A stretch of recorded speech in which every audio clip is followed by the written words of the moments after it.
Gavin and Master Tess Fassian. And a squad of big-name contributors. The S Word from talkSPORT. Well, a very good afternoon and welcome to the S Word from talkSPORT. Will Gavin, Master Tess Fatsian. And it's another big show today. We've got a European final, we've got a USMNT squad to react to, and loads of great guests on the horizon. Master, big show. Big show, big topics. Whole lot of America, baby. Yes, it's a whole lot of America. Last night, Mauricio Pochettino announcing his 26-man squad. Surprise, surprise, the leaks were correct. We'll get into the squad itself, but we'll also talk about some of the reports of Mauricio Pochettino we talked about yesterday. Emailing players to tell them they weren't making the team. Well, he was not happy when he was questioned on that in his press conference yesterday.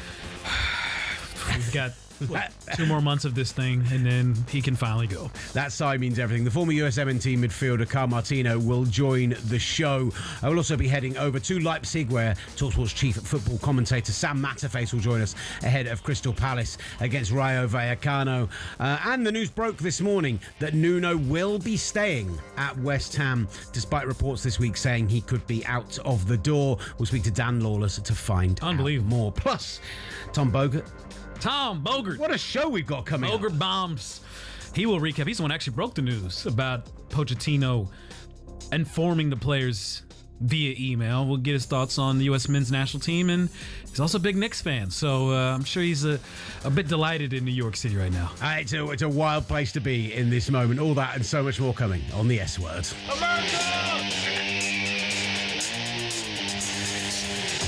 Look, big show today. Loads of great guests coming on. Loads of great stuff coming on. We'll do some transfer roundup as well. There's been some big news about Barcelona's left wing position, Anthony Gordon.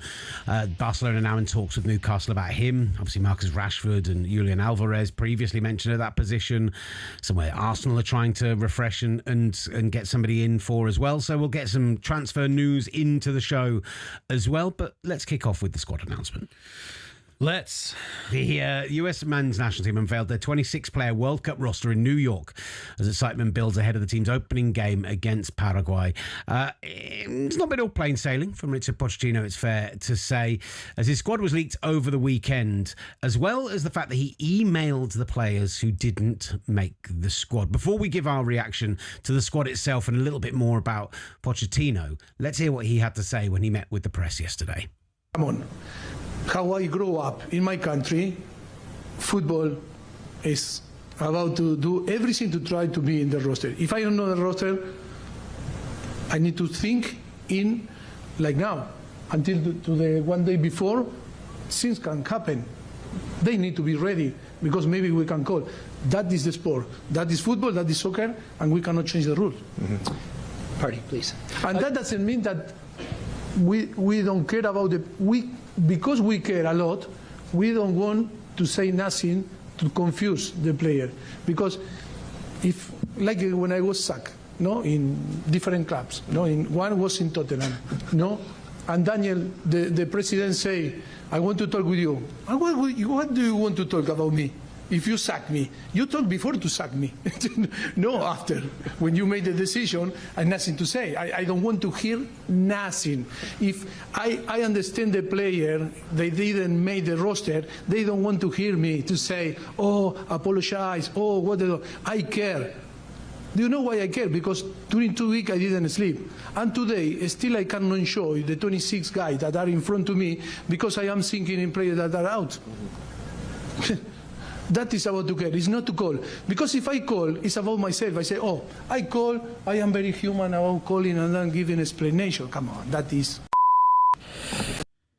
Whoa! Yeah, went big at the end. Mauricio Pochettino calling it, the defecation of a bull at the end and claiming that he would be only calling the players to make himself look good and to make it about him, and that the players wouldn't want them to call him with bad news, saying it's the last person they want to speak to would be me after finding out that they've left the squad. I'm sorry, but to me, that's the word that Mauricio Pochettino just used. It is a completely human thing to call somebody and to deliver that bad news. And guess what?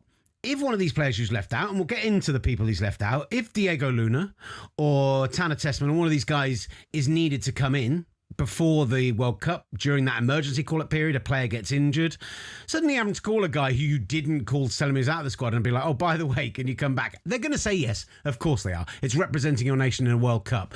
But I think that personal touch is so important, and it just makes you look like a terrible man manager if you don't understand that. He doesn't understand it, but he also doesn't understand the country.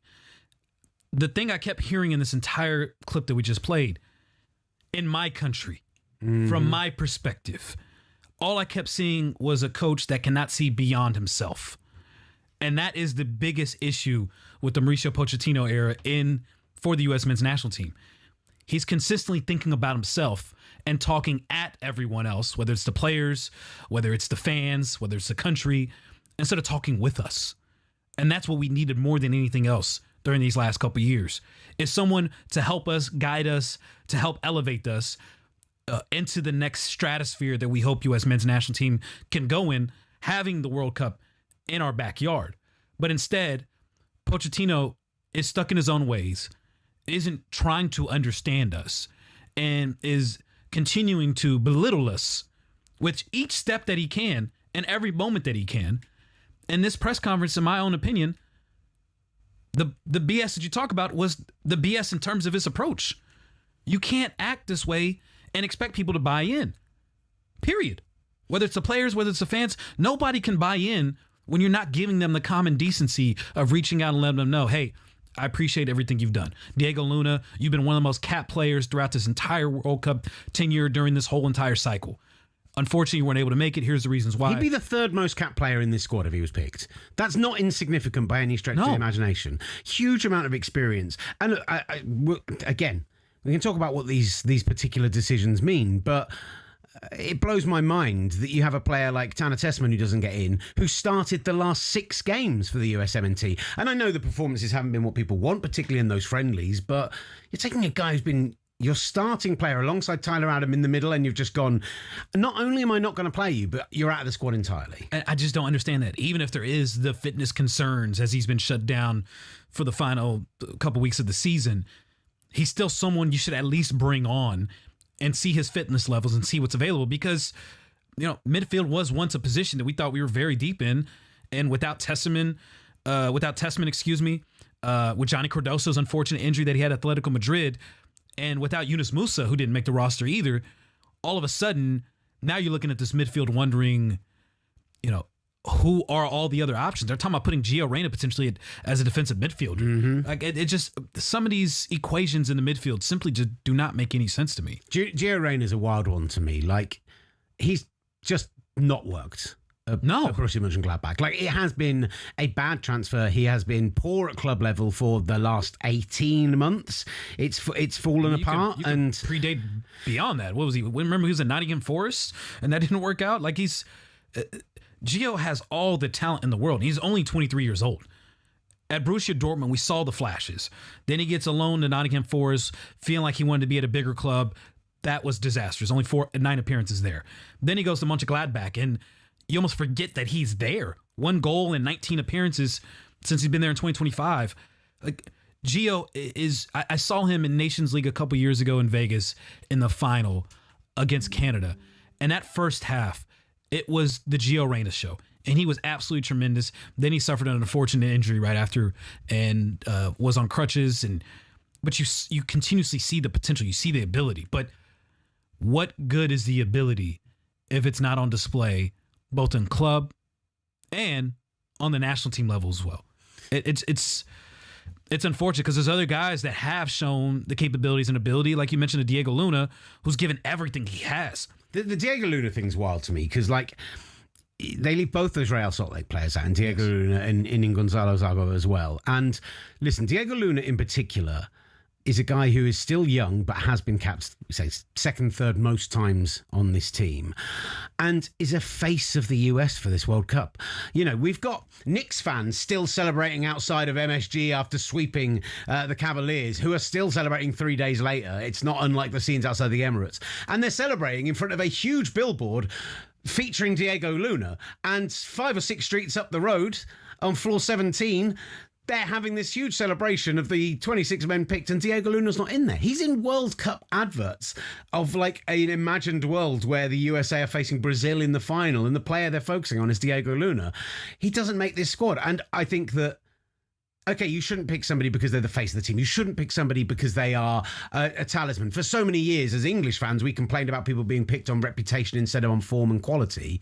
But you also kind of can't argue that the players that they've got in the squad and the attacking options that they've got are any better than Diego Luna is right now. So between his experience and also being good enough to be playing based on form, it's bizarre to me. And just off merit, the fact that we need Diego Luna. We need a player with his fire, his passion, something that we can rally around. Because clearly Pochettino, the only time he's getting passionate is when he's defending himself. He's not getting passionate about the possibility and the opportunity that's right in front of us as Americans. Where Diego Luna is that guy. He is that vessel. He is that spark. He is that energy that we desperately needed, that we really can't find anywhere else. We're not going to find that from Pochettino. We're not going to find that from Christian Pulisic. Tyler Adams is an even, calm, collected kind of guy. Where else are you going to find that on this roster right now? If you're not taking Tesserman, then you're probably playing Weston McKennie in a deeper lying role instead of up there alongside behind Christian Pulisic, and then you're losing his attacking intent because, okay, he's a brilliant player and you can play him as an 8 instead of as a 10, and great, that's fine. He does work doing that, but I think when we question some of the teams in the world, when we question England or Spain or whoever it might be trying to like absolutely cram certain quality players into the team and playing them out of position, the frustration is that the guys you have in rotation, the guys you have in depth, offer maybe a drop off of that player, but when you get the balance of the team overall, you'd say it's an elevation rather than a real knockoff. USA doesn't have that level of depth. USA doesn't have that necessarily that level of quality, and so I don't see like the Weston McKennie playing deep. There's some talk about, and Ben Jacobs actually wrote a great article about this on talkSPORT.com. Some talk about is the lack of Tesserman an indication that they've got no idea who's going to be playing at the back, and might they actually go for a back 3 instead of 2 centre backs because they are so concerned about when they come up against pace. There really isn't, who's your central defender who's dealing with a pacey striker coming at you? Tim Ream? Like that's the concern. I think it will be a back 3, and I think Ben Jacobs is right. And without Tesserman, where McKennie is played in that position, you still want him to be more attacking, but you're probably just going to have the fullbacks that'll be running up and down the wings. But there lies another problem. Our attack is going to be very singular focus. We're going to be attacking on the wings. There is no strategy that it feels from this roster where we can play up the middle. And in this World Cup, as much as English fans are complaining about what Tuchel is doing, Tuchel is thinking of every single situation and possibility and every single scenario and how to play in multiple ways. Where with the U.S., it's very clear. We're playing through the wings and we'll be attacking down the wings, probably crossing balls in and seeing what we can do.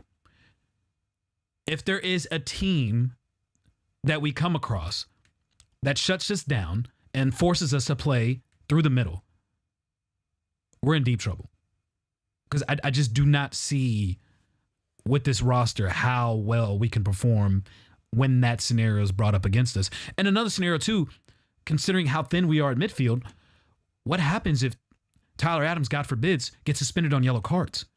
What happens if some of these guys get caught up in multiple yellow cards in the group stage, and we go into that final match in the group stage needing 3 points or needing a result, and we're even more we're lacking even more depth than we already lack? It's troubling. It's troubling to say the least with the midfield. The back line is troubling. I need to breathe. It's a weird one to think of, but let's hear from an Englishman on this, because a huge amount of debate on our show, and Max came in and was very erudite about it, even though we put on sunglasses and played around with him and did on the beach. Morgan Gibbs-White is a player who's been in sensational form and missed out on the England squad despite that sensational form. He joined talkSPORT Drive yesterday as part of the James Maddison Golf Day, and he discussed the moment of Thomas Tuchel calling him to let him know he's not going to be in this England squad. Going into it, I kind of expected the worst. Yeah. I always expect the worst in them sort of situations, just so that when it does come, I'm not that disheartened. Of course.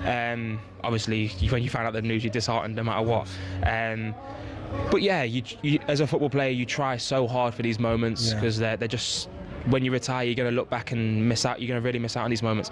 So I tried to put myself in the best possible contention I could, and I believe I did that, and I know in myself I did that. So I'm comfortable with knowing in myself that I did everything that I could do. Of course. And then obviously I can't dictate people's opinions. But no, it was a great chat with him and an honest conversation, and I respect him for calling me and telling me that I wasn't, because he didn't have to do that.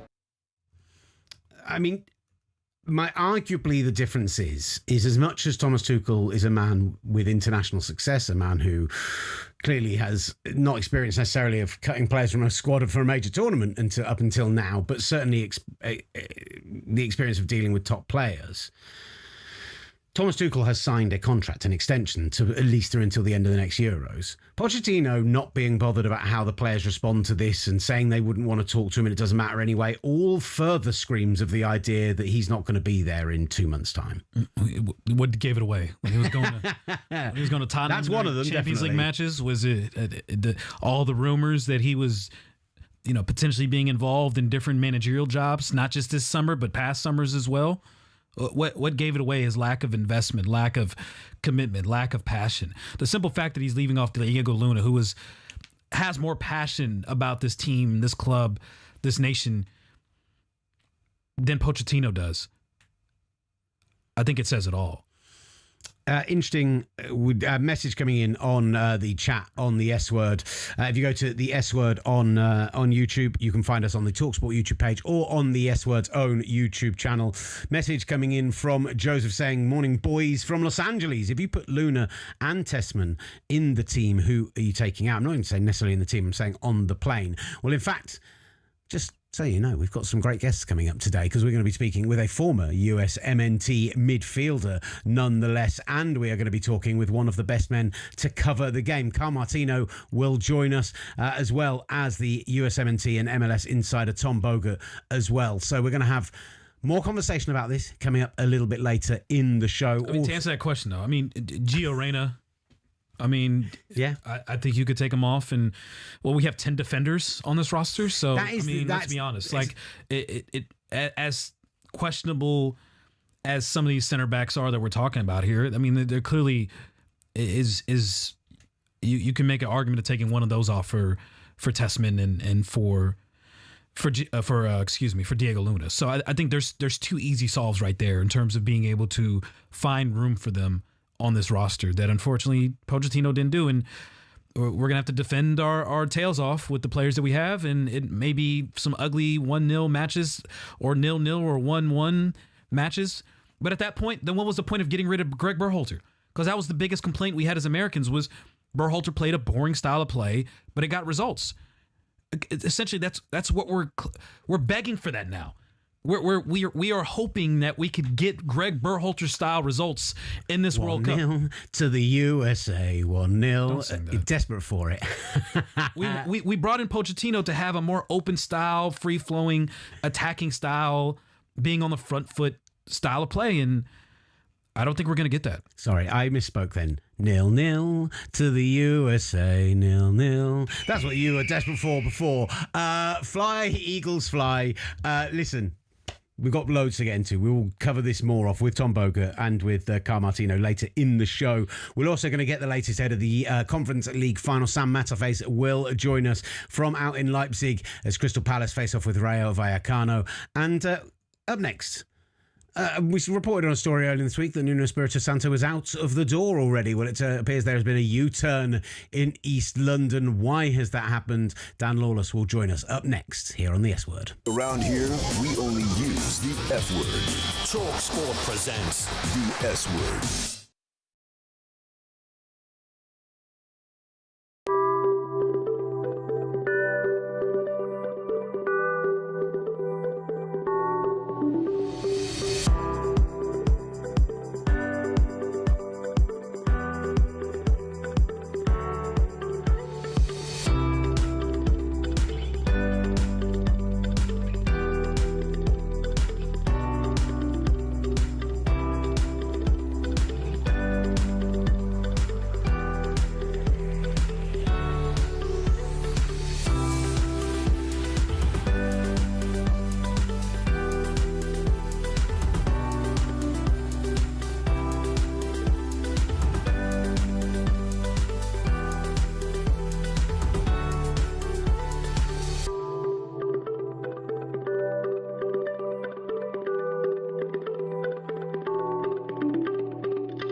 S-Word's here.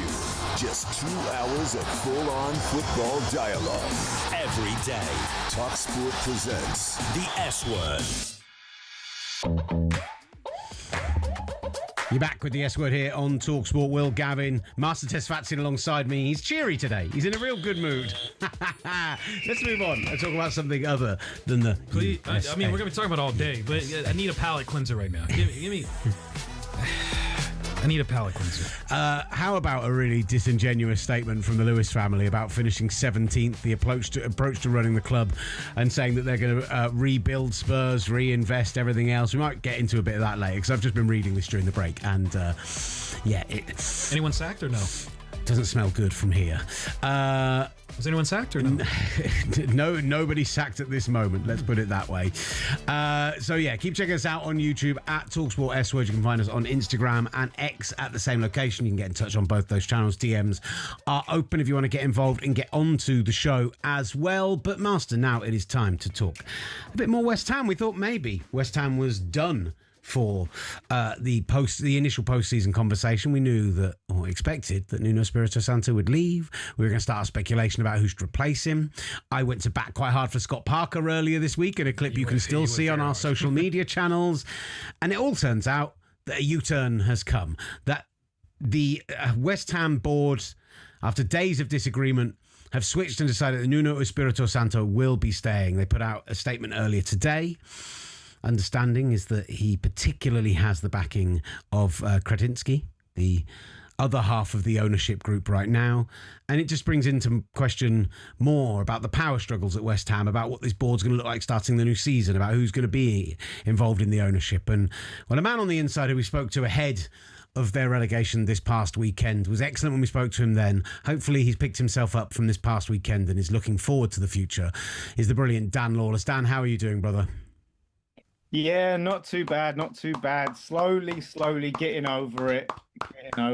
It still stings a bit, but like you said, there's a lot to talk about going forward and hopes of a rebuild. But not many changes happening at this club for my liking. It seems like a lot is going to stay the same, including the manager. So what is that first reaction to the fact that Nuno will be still in charge come the start of next season?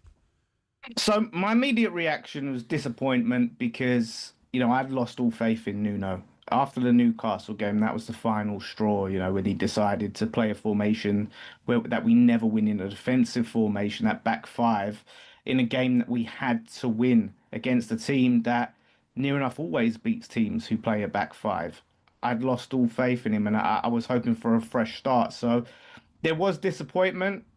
On the other hand, I'm glad that we have made a decision and we're not going to drag out the future of Nuno and then the whole circus around who we're going to appoint and do interviews. We haven't got time. So a quick decision. Now we can move forward and sort out the squad. And the fact, like you alluded to, there is division in the boardroom.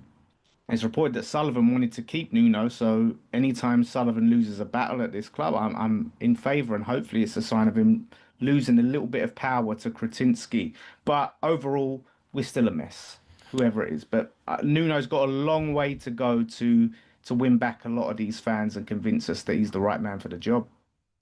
Explain to me this whole board chaos of who's jockeying for control. Like for someone that's not aware of the West Ham ownership, what is going on up top? What is the control or the powers that be that ultimately led to this U-turn decision? What's going on up top?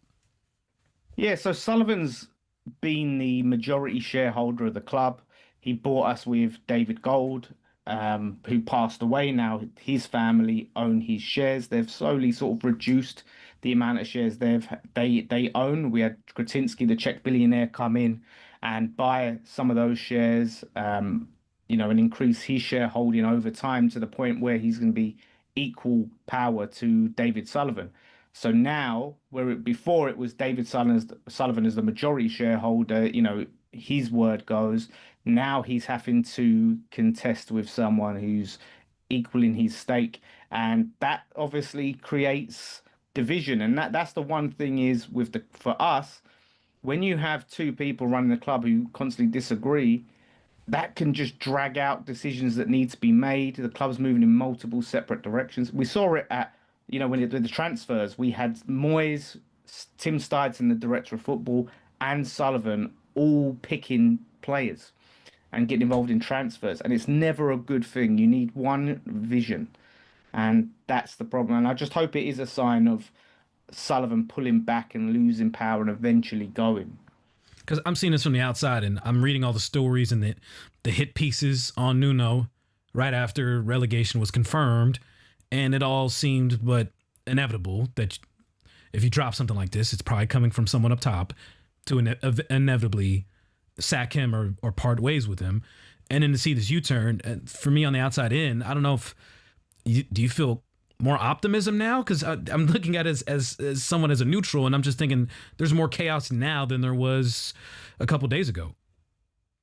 Yeah, no, it is more chaos, and that is the problem with West Ham. It's constant chaos, and I just look at it and think it probably is the easier choice to keep him, because as much as there's chaos in terms of, well, we're going to probably let him go. I thought he'd leave on his own. I'm surprised he chose to stay, but there would be even more chaos and disagreements over who to replace him. You can imagine how long that would drag out. And that's the last thing we need, is this search for a manager dragging out. We need to focus on what's next. So as much as I have major reservations about Nuno, the fact that we've just got that manager situation sorted, I'm happy with. However, he is on very thin ice. And I'm telling you this now, if we do not go into next season starting in a strong position, and we're a few months in and we're not looking like we're contending for that league, that first place position,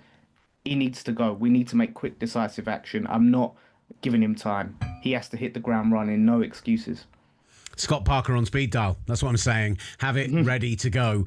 He's the master of getting teams out of the Championship. I was astonished that it wasn't the call that was made. And he's not the master of keeping teams out of the Championship, though, is he? That's the problem. That's not what matters to you right now. That shouldn't be what matters to you right now, Dan. What matters to you is getting back to the Premier League nice and quickly before the financial realities of being in the Championship hit you like they have done Leicester City. Like, that's the bigger concern. And maybe you're right. But would you sack him? If we sacked him as soon as we got promoted, would you go, oh, that's harsh? Or would you go, that's smart? Because I don't mind it as long as you sack him when you come up and get a new manager. People might say that's the idea. Just agree a 1-year deal, let him get you promoted, and then go. See you later. Maybe you can get Nuno back in. Who knows? What's his motivation then? I don't know if you're getting the best Scott Parker if he knows a fat bonus. A fat bonus. There you go. What money? He's getting a Sam Allardyce clause. Is that what we're saying? Exactly. What money y'all have to give a fat bonus right now? Well, that's true. That's true. we are scraping the bottom of the barrel when it comes to finances. This is the thing where Nuno's first job is going to be seeing who he's going to sell. Now, a positive of keeping Nuno is there's some players like Tati Castellanos apparently is given sort of encouraging signs that he would stay if Nuno stayed. So a few of those players that Nuno has brought in and he has won over, I think, will be more likely to stay now, but there are some players like Wilson, Ward-Prowse, when he comes back, that will almost certainly be out the door. Well, that's it. There's this kind of, that hit piece in The Athletic that we're referring to, like, suggested that he'd lost a huge amount of the dressing room, that a number of players hadn't bought into his philosophy, that they didn't like the way that he spoke at halftime and full-time. Like, all of those things come into this and must come into the decision from the board. And that's why it's kind of so astonishing that that's coming from inside the building. And yet, you know, now it's the fight to keep players around. Yeah, no, and that is the thing. But this is the one thing a lot of the times the board doesn't take into consideration. A lot of the times it's the easy option. You know, we don't have to go and give a new contract. It's cheaper to keep him. It's easier to keep him. So in spite of that hit piece, I think they're just looking at that. What is the easier choice? And the easy choice is to keep him. But that does worry me. A lot of those things about his man management skills and just general conduct, you know, in halftime. If that is true, obviously I take all of this with a grain of salt, but it's not good signs. So for him, now he's got a pre-season. He's going to have a chance to bring more players in. As we sell players, we're going to have to bring new players in because, look, whether they like Nuno or not, the likes of Fernandez, Somerville, a lot of these players are going to have to be sold, even if they want to stay. So it's on Nuno now to bring in more players that fits what his vision is, and rebuild us. That's his job, for better or worse. What about Jared Bowen? Puts out this statement that incredibly heartfelt. I truly believe the words he states. He obviously has family stake in this club as much as he does the personal stake in it. But was this a statement of intent to help them get back to where they want to be, or was this a farewell to the fans? It felt like the former. Me looking at it optimistically, it felt like he was sort of saying that he would be a part of it and he wants to get the club back to where it should be. He said it in his post-match interview after the Leeds game. So I would like to think that he would be open to staying. I mean, it depends on who comes in for him, what they're offering him, what they're offering the club, whether we accept the deal. But I think if we were to ask him to stay, I think he would be open to it. I don't think he'd be one of the ones. I don't think you're getting huge money for him at 29 years old, right? I don't think anyone is coming in like Matheus Fernandes. You might actually get 50, 60, 70 plus million for him. That is actually a realistic target for you. I don't know if somebody is paying more than 20, 25 million for a Jared Bowen. But they need every pound they can get right now. That is true. We hear about this 150 million pounds they supposedly have to raise in transfer fees, but I don't know. There's a West Ham fan in the office. I'm not talking about Sam on the other side of the glass. I'm talking about a different one who very optimistically came in on Tuesday morning and said, "Nah, I think Bowen stays." And I was like, if Liverpool come knocking, if like a team with Champions League football who see Jared Bowen as a great, even rotational piece, or even a guy that can come and have an impact for 2 or 3 years and isn't a long-term player, I can't imagine a world where you don't at least get drawn by that possible glamour. It'd be tempting. Of course, it will be tempting for him, and he'll have a decision to make. He's just signed last season an 8-year contract, so we have got him locked down for quite a long period of time. There's this release clause talk apparently is not true at all. So at the same time, I think for Bowen, there is also the fact that he's settled where he is, in London with his family. He's got his children in schools. There is that element of you have to weigh up, am I going to have to uproot my family to the other side of the country? How much do I want to annoy the father-in-law? How much do I want to do I want family Christmases to be that awkward? Exactly. I'm sure he'd be getting a lot of brownie points with his father-in-law if he did stay at the club. So I listen. I'm not here saying he's staying, but I don't think it's as cut and dry as West Ham are relegated. Liverpool come in. Bowen's like, here's a transfer request. Get me out there. I think for West Ham, sell everyone else that needs to be sold, that are pushing to be sold. These assets like Fernandes, you probably want to keep like Somerville. Raise as much money as you can, see what's left, and then say to Bowen, look, if he's got that relegation clause where his wages are halved, go, listen, we'll give you a bump in wages, what we've saved off these lot, or a bonus or something like that if we get back up, and help us get back to the Premier. And if he can see a club really trying to do the best they can and be ambitious to get back up, maybe he goes, you know what, one season, I'll do it, and I'll be a legend and a hero at this club. That's a lot of players that you're selling, and all of a sudden you're in the championship, which is an absolute grind, and you need players to replace them. I mean, who are you bringing in? Are we talking Jamie Vardy type of players? Like, who are you trying to bring in? Would you want Jamie Vardy? No, listen, I think we need to initially look at players that are on the fringe, Premier League quality players that maybe are on the fringes of their clubs that aren't getting starts week in, week out. Maybe you can approach some loans. The likes of Nonto, I've said before, at Leeds, who is a quality player, but he's not. He's on the bench, and maybe you can say to Leeds, look, we'll give you some money for this guy that's on your bench, or we'll loan him with a option to buy, all of that sort of stuff. Like those caliber of players that you think they're probably too good to be in the Championship. And then maybe look at some of the other clubs that you're competing with, like, because we're the biggest club in the Championship, right? So maybe if you go to Middlesbroughs and Wrexham's, or all these players and take some of their top players, and that'll be tempting. It'll be tempting for a lot of these players, I think, to play for West Ham. So that's what we need to Wrexham be got doing. money. I'm less convinced by that. I'm not going to lie, Dan. Money. I think some of these people are in a much better financial situation than y'all are. Yeah, but no, at the end of the day, we're still West Ham. I know it sounds mad to say, but to a Championship player, you're playing at Wrexham, right? Okay, you've got put all the Hollywood aside, right? Or you're playing for them, or you're playing for Middlesbrough, but you can go and play for West Ham. I don't like the stadium. We've got big stadium. I was going to say, but you're selling the Hollywood of West Ham while you hate the stadium and the ownership are a mess, and you've just been relegated. Like, maybe people look at that and go, poison chalice. No, maybe. Listen, I hate the stadium, but to football players, they just look, oh, big stadium, 60,000. And at the same time, they probably look at us. If we keep a Bowen, like say we make a statement, like first you have to make a statement, and we keep a Jared Bowen, you go, this is a club that's serious about getting to the Premier League. Like if I sign for that club, I've got a bigger chance of going back up than I have staying at the club I'm at. Like that's probably the be-all and end-all to a football player in the Championship. How much am I getting paid, and what are my chances of going up and getting promoted? And if we can make the right statements, they might look at Nuno. Listen, I've got little faith left in Nuno, but Nuno is an experienced Premier League manager. They probably look at that and go, they've got the Premier League manager there. They've got Premier League players. I'm going to go with them, and I'll probably be a Premier League player next year. Are you excited to face Millwall again?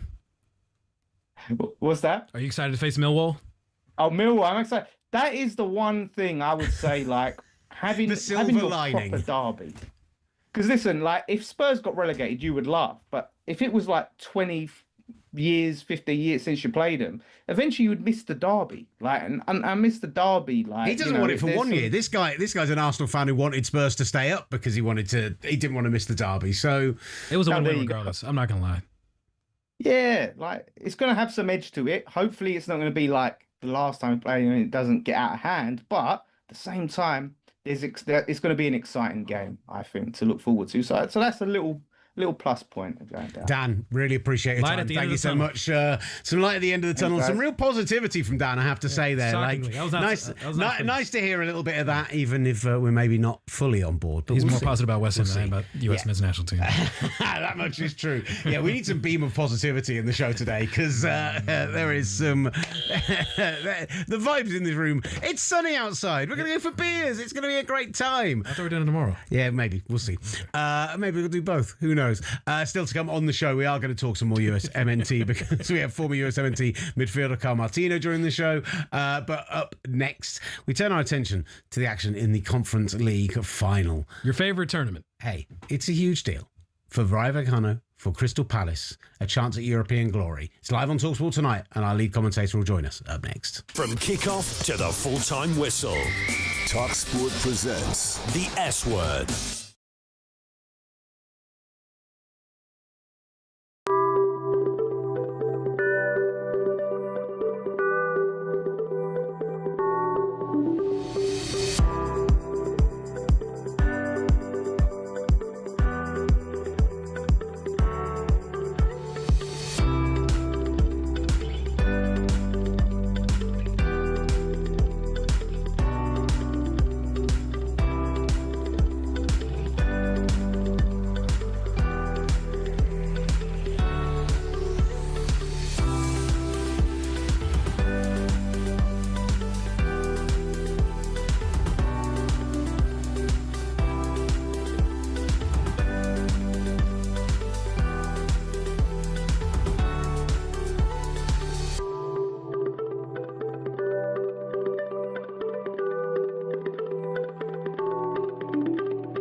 And I mean the proper kind, where you only use your feet. The S Word From talkSPORT. Welcome back to the S Word from talkSPORT. Will Gavin and Master Tesfazian alongside me. Momentarily will be joined by the great Sam Matterface, our lead commentator tonight for the Conference League final. Palace against Vallecano out in Leipzig. He'll be joining us from there. But Master, while we wait for Sam to be ready for us, let's talk a little bit about the just announced Netherlands squad, because a couple of big talking points from this ahead of the World Cup. A couple of injured players making the team. Xavi Simons, Matthijs de Ligt, both in this squad despite carrying injuries into the off-season. That's interesting. No Jeremy Frimpong, no Xerxes. These are like... The Netherlands, this kind of feels like how they felt for a bit like that Belgium squad over the years, where there's flashes of brilliance, potential there, but they sit just outside those contenders. What do you make of those players who are missing? Wait, Xavi Simons didn't make it, right? Is that what you just said? Or I don't think he made it. He tore his ACL. Sorry, Xavi Simons, both. Neither made it. They're both injured. Sorry, I misread what it said. Okay. Rubbish. Sorry. Yeah. Do you want to restart the section? Hit the music again. Go on. Let's restart. There we Welcome go. back in. So let's talk about the Netherlands squad, right? No Xavi Simons, no De Ligt, but they're both injured. No Jeremy Frimpong, no Xerxes. Those are the big missing players who are not injured. Thanks, guys. Yes. You couple of numpties. Probably the most notable is Jeremy Frimpong. But the issue with Frimpong, and I love this player, I genuinely do. I thought he was fantastic at Leverkusen. Hasn't worked out at Liverpool. And the question has always been with him at the Netherlands is he a fullback? Is he a winger? Like what position is he? That still is. It still is. Yeah, it still is with Liverpool as well. Yeah, and of course, him playing the wingback position is best for him. But when you don't have that formation available to you, where do you play him? And he's too much of a defensive liability to play him at right back. And then at right wing, while he gives you moments of explosiveness and has the quickness and the pace to provide some chances, is he going to do it consistently over a period of 70 to 90 minutes? That is unclear when you can find a true out-and-out winger to start in that position. So that one to me was probably the most notable. But then you still look at the squad, and I mean, it's you got three goalkeepers that are stacked with Verbruggen, Flecken, and Royce. Those are three really quality goalkeepers to pick from. The defenders, a bit of a question mark. It depends on how healthy Jurrien Timber is. Obviously, he's been training with Arsenal right now, and we'll see if he's available for the Champions League final. But you've got Virgil van Dijk, an aging Virgil van Dijk who's still anchoring that. Van Heck, who I thought had a good season. Van de Ven, who we saw with Spurs, the ups and downs with Spurs. Dumfries, another player, the noteworthy winning Scudetto at Inter. And then from there, you got Hato and Ake. So there is some quality players there. And same with the midfield and same with the attackers. Netherlands always that team where you just never know. Flip of a coin. You can consider them a dark horse because they have enough quality and talent, but then they can also be a team that just absolutely flames out. And that's kind of how I feel about them right now. I'm looking at this team and I'm seeing some quality on this, but I'm not exactly too sure if I want to back them or not. My feeling on the Frimpong thing is they do love the overlapping fullbacks. They do like those wingers in that kind of 4-3-3 to tuck in and get on the outside, and that's where it feels like he could have been useful. But I mean, you've got Timber to do that if he's healthy. And exactly. I feel like it's a much better option because he can defend much better than Frimpong can. It's another big if. Right, let's talk about the Conference League final, because tonight, live on talkSPORT, Crystal Palace will face Rayo Vallecano for European glory. A first attempt at European glory for Crystal Palace, a chance to go to the Europa League, a competition that many of their fans will felt like they should have started this season in. And as we heard from Phil Kitchener-Leadis yesterday, a Rayo Vallecano side with quite the story behind them. Let's get into it. Sam Matterface is our lead commentator, and he is live from Leipzig. Sam, how are you doing, brother? Yeah, good. Thank you. Welcome to Leipzig, where there's a few sirens in the background, actually. But listen, it's been pretty good-natured up until this point. I just had some Rayo Vallecano fans walk past us here, give us a bit of a cheer. There's some Crystal Palace fans alongside me as well. It's been a very hot day. Yesterday was a lot hotter than today. The breeze has started to come in, which means that hopefully tonight the two sets of players can play at their very intense best, because Rayo Vallecano like the high press, they like to sit on you, and Crystal Palace love the counter-attack. So we should be in for a good match. I think it'll be a tight match, but I think it'll be an intriguing one. Look, let's get that negative potentially out of the way right now. We saw that footage on social media of chairs being thrown, of a little bit of argy-bargy going on in the last couple of days, but you're saying that's not something that you've seen in the city? No, nothing at all. And we've been here for 24 hours now. I think it was an organised group from Lokomotiv Leipzig, as far as I understand it. I've seen this before when I've been on trips in Germany and in France, where groups of organised fans will come and try and engage with the supporters. And I think when you're in that situation where you're known that there's going to be some sort of trouble, you're not going to be able to avoid it all. So look, I just think it's one of those scenarios, that little flare-ups that happens. I think it was probably the only incident that I think we've seen over the course of the last 24, 48 hours. And these Palace fans, by the way, have been on remarkable journeys. Hold on for a second. I'm going to take you over. Just come over here with me. Come over here with me. Come sit with these Palace fans over here. You're making the producer do some work. Come on. I know. I love this. Come over here. And these Palace fans have had an horrendous journey, but they'll do anything to make sure that they get to see their team in a European final. What's your name? I'm Lee. Lee, where have you come from and how have you got here? Come from Bromley in Kent, and we came on, was meant to be an executive coach with no issues, laid-back seats, club class. There's nothing like that. What was it like? A metro bus? Well, it was just like that all the way, 19 hours to get here. 19 hours. And what's your name, sorry? I'm Kelly. Kelly, and were you on this executive coach? It was. What was it like? It was horrendous. Was it? Very uncomfortable. But was it worth it to come and see Crystal Palace in the Conference League final? We'll let you know in a few hours' time, Sam. Let you know in a few hours' time. I hope so. Finals are only for winners, aren't they? The finals are only for winners. What's your name? Ben. Ben, you say finals are only for winners. The good news is that Crystal Palace were in a final last year and they won that. They're in the Community Shield and they won that. What will it mean to you to see Crystal Palace lift 3 trophies effectively in a year? It's the first European trophy. It's always good.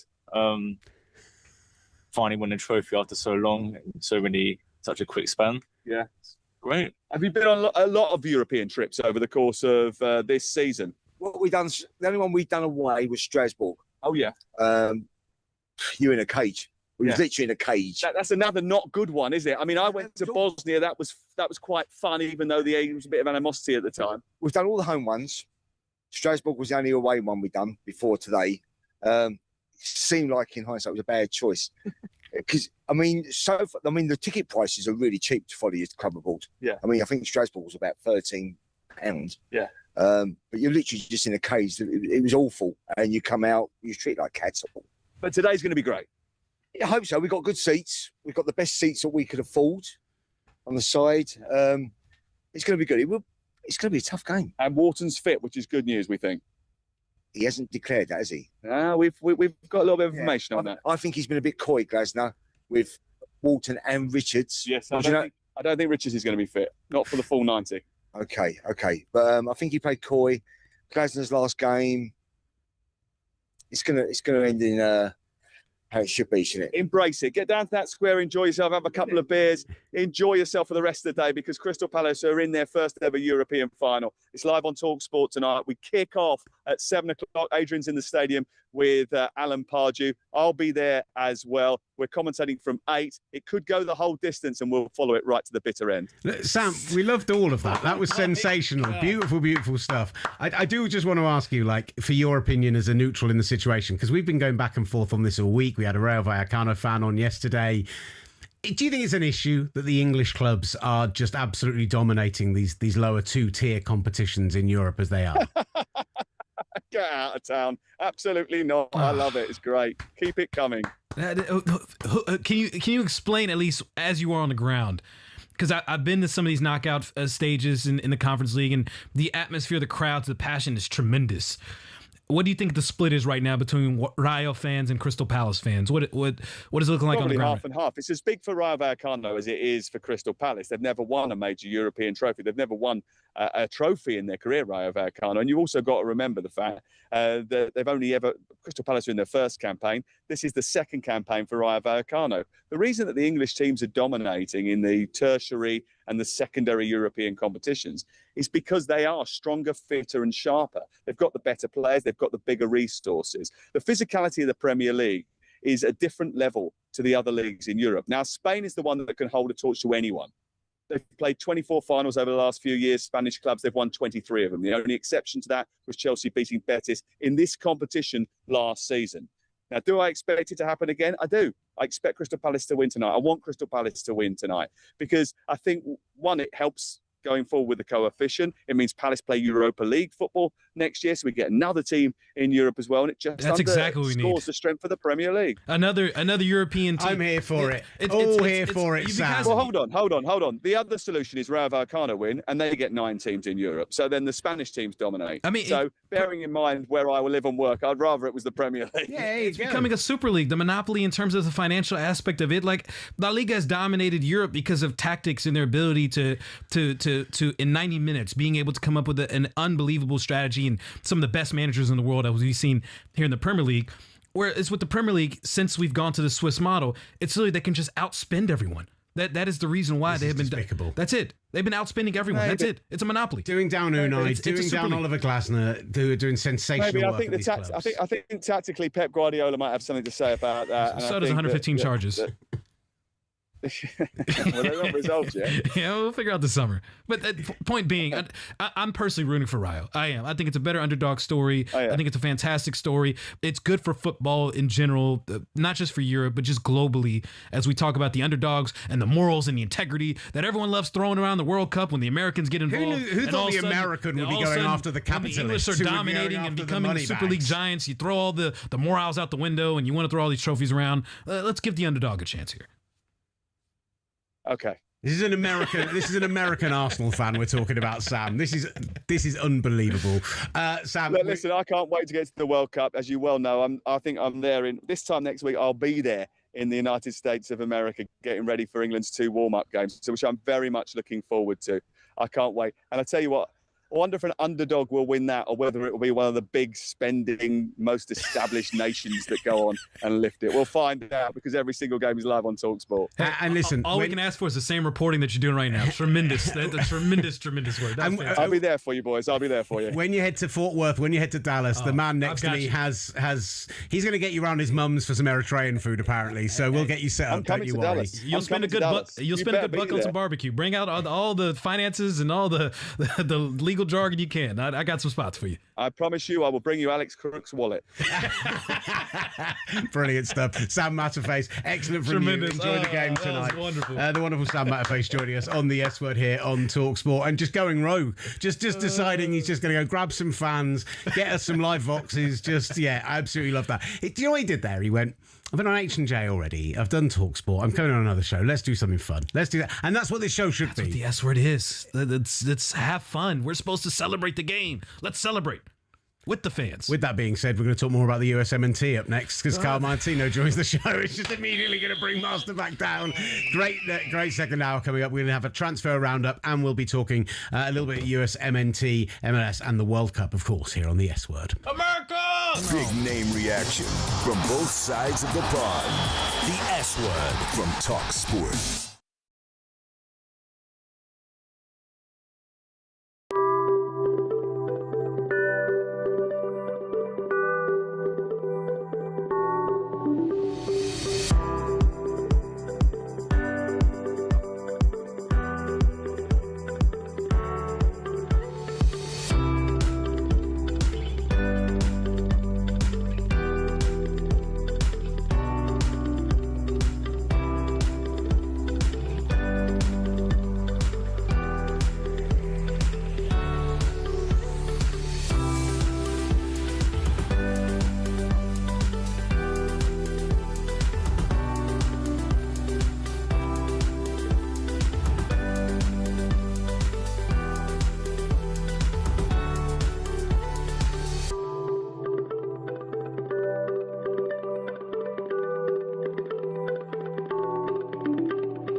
S Word, featuring Will Gavin and Master Tess Fassian.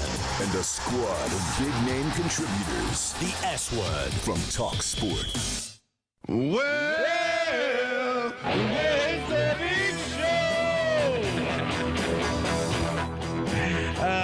The big show is Show tonight.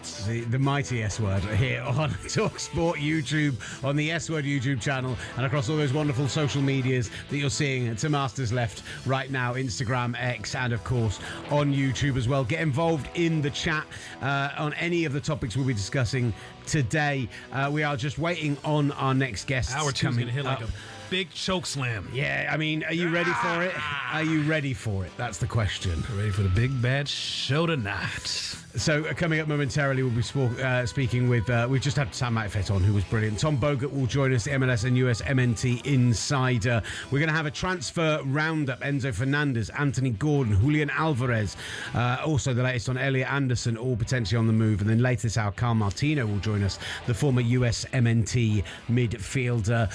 Look, so much talk about that US MNT crowd. Did Sam do anything into convincing you that, you know, we shouldn't be so worried about the English dominance in the European competitions, considering Spain did it for so many years? You were overselling this idea they did it just tactically, as if they weren't a league who were able to flex two their teams financial it's not like muscle. Sevilla.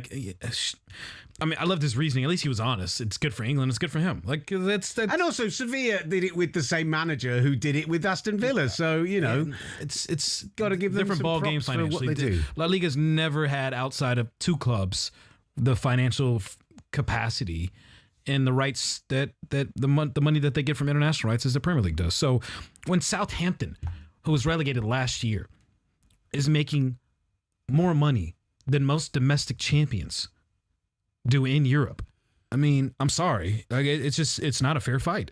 There's a case to be made that relegated Premier League sides could make a deep run in the Conference League due to the simple fact of how much money they have at their disposal and the squads they can build with that.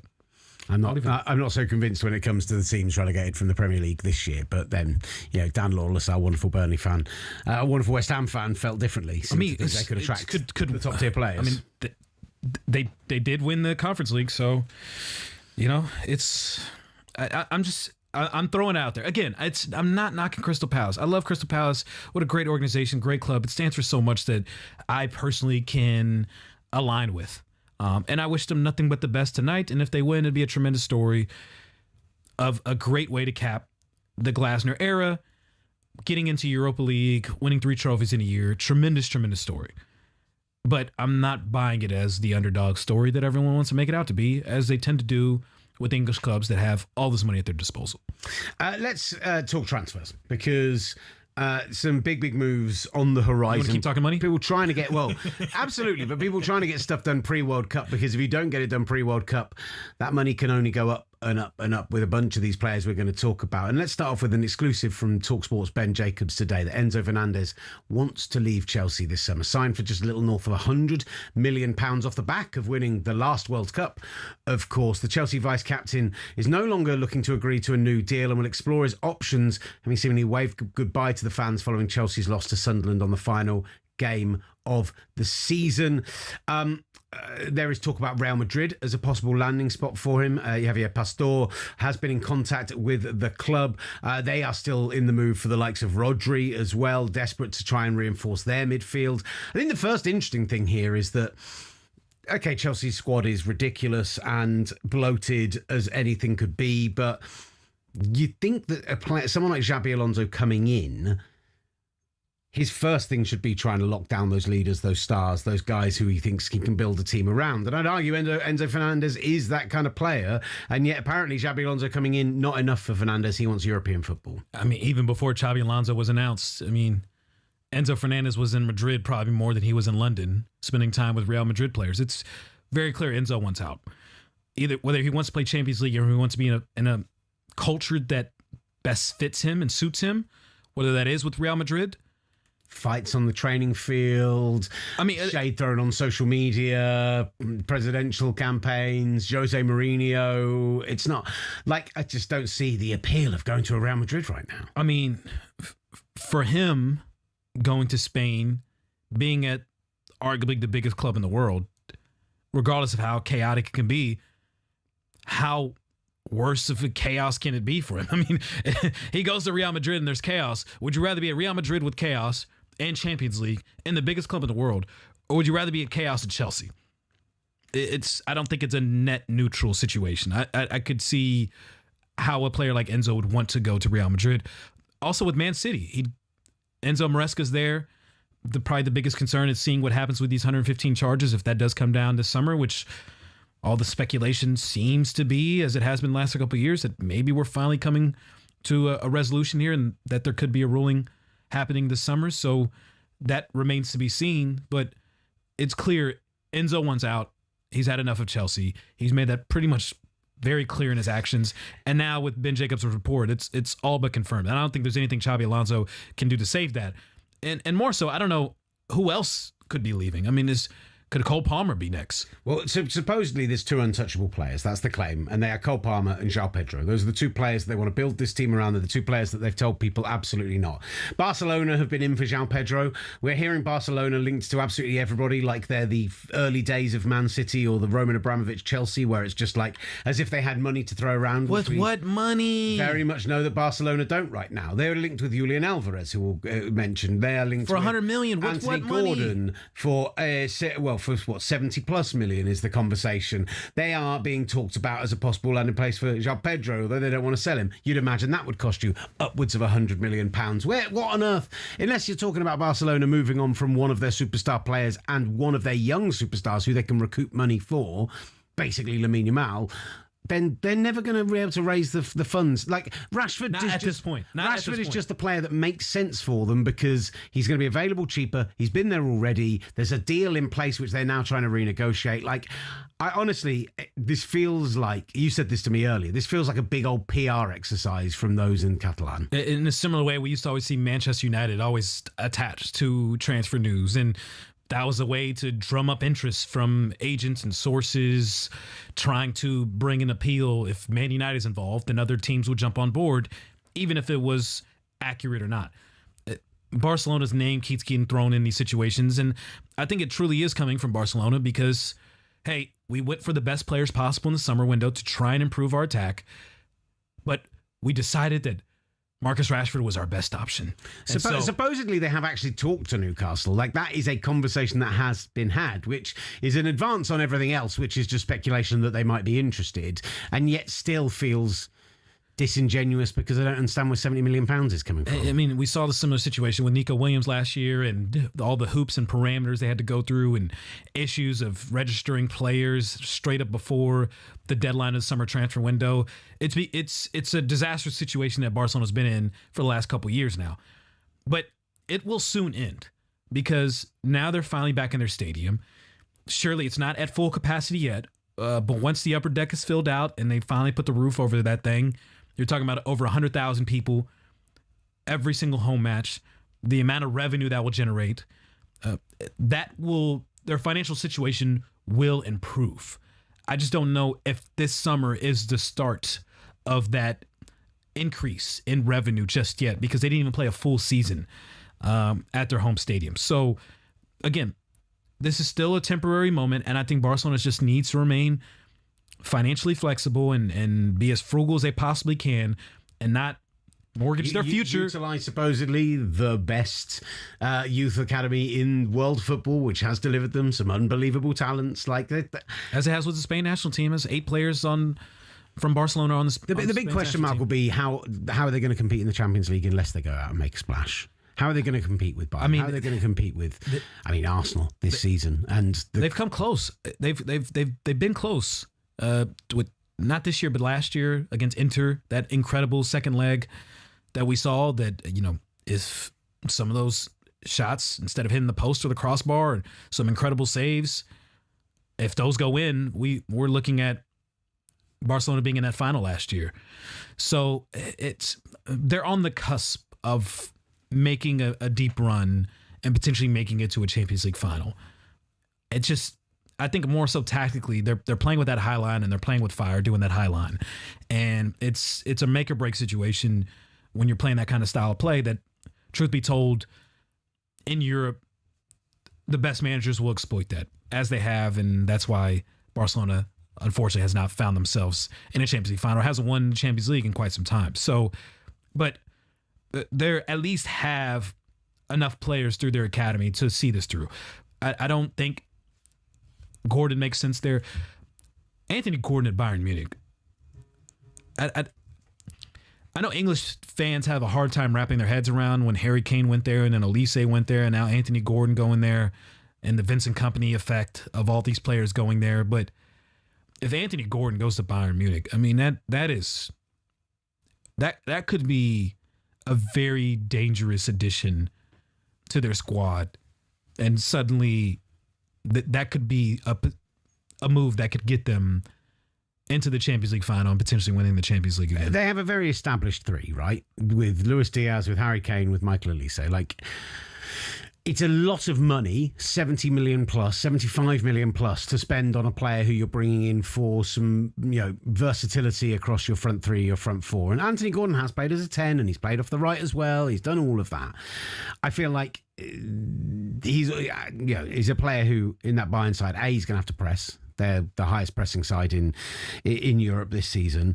He's going to have to be closing down. He's going to have to be doing a huge amount of work. I just don't see him usurping Luis Diaz after the season he's had, and so it just feels like a huge sum of money to go and spend on a player. But maybe I'm just not being realistic about the modern transfer market. Maybe to bring in a guy who is a rotational player who you're playing 50% of your games, you have to go and spend 70 million on. Yeah, it's just, if you want to compete in these both in both the Bundesliga and the Champions League, which obviously say what you want about the Bundesliga and Bayern Munich's dominance that they have in this, but having an Anthony Gordon and Luis Diaz gives you different options and flexibility and competition at the position.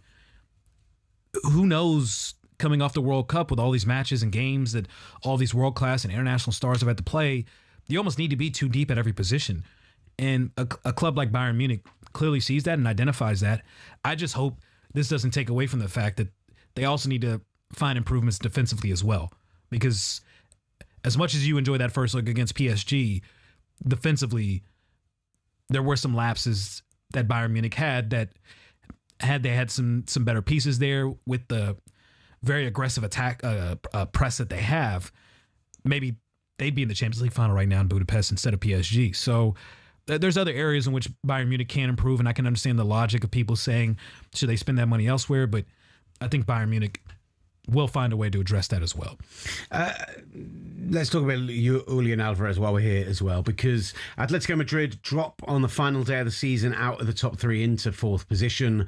He apparently not happy with his lot there, wants to find work elsewhere. We saw that, Champions League semi-finalist, but a team who consistently, when you talk about what La Liga is, what the top two teams there are, they are a team who outperform what they can do from a financial perspective.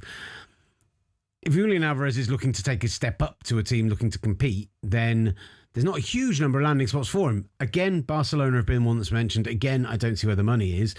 Are Arsenal throwing the kind of money around that's going to bring Julian Alvarez back to the Premier League? I'm not sure. Yesterday, I teased a potential move that I thought Arsenal should make in the summer.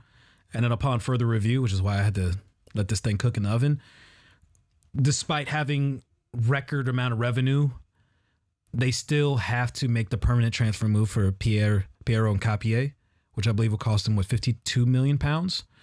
And they've got a couple sales that they already have, but they're a bit more restricted financially unless they sell someone like a Martin Odegaard or a Kai Havertz. Do you think that Martin Odegaard fetches a big fee? I think he still can. Yeah, he feels like the player. I have to say, it feels the player on your squad out of anyone who is somebody is going to move on. As much as he's had a few good games over the kind of the final stretch of the season, I think most fans will look at him and say, if there's someone we can lose from this starting lineup, it's him.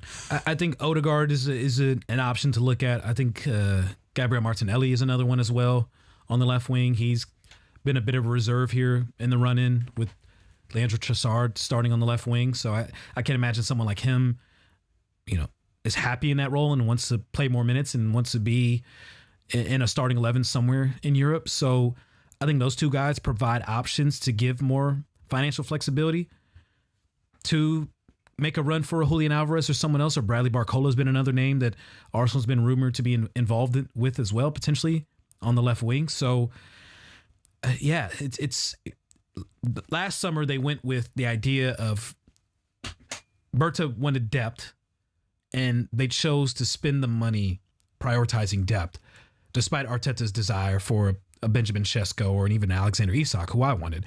And it worked out. They won a Premier League trophy. They're in the Champions League final. And look, they spent as much as they spent on depth. They still spent 250 million euros. This wasn't a team that that underspent. They went big, but they signed 5 or 6 players for that instead of going out and getting like Julian Ramver. They're talking about 130 million euros. That's the kind of price tag they're slapping on it. And that's where it becomes a bit dicey. If they sell an Odegaard or Martinelli, I could see that working out. But then you still have to replace Odegaard with someone else. And yes, they have Eze.